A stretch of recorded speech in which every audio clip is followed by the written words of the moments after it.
Why does it do that? Because let's say, for example, you have a desire to be financially free. You have a desire to have the freedom and all the money you want to do whatever you want, not have to work again. But now, as you're imagining that desire and it starts to become part of who you are, you're still experiencing something that doesn't match that. Well, rather than just observing that experience and allowing the dissonance of those two don't match, your mind wants to explain why. Like, oh, well, I need to clean my energy.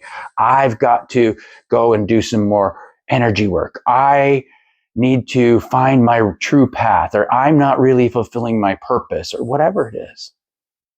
So it comes up with the justifications that still make you feel good because it's trying to protect you from pain, that still push the thing out there. But once you truly, truly realize you are the creator of all things in your life, you can shift attention in any way you want. And that's really what it is.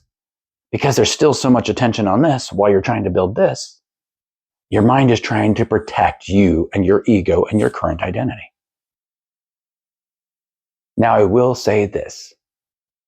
I'm not saying there are not times that people do things or need to do things to get to a point where they can now create what they want, and that's fine. But more often than not, I see people trying to use this as a justification for why they're not there yet, not as a real healing to get past the limiting beliefs that are their current identity. And that's really what that's all about. You get to create whatever you want, but you have to shift your identity. You have to shift your identity first. Because when you become who this person is, naturally the world has to match that.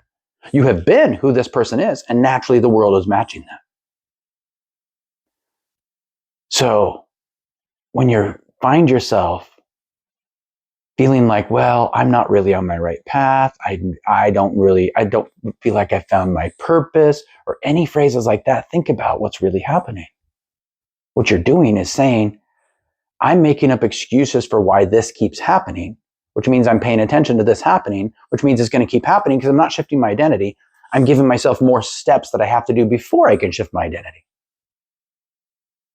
And yeah, you can play the game on extreme hard mode if you want. But you can also let go and play it on easy mode. And that's what the masters throughout all of history have taught over and over and over again.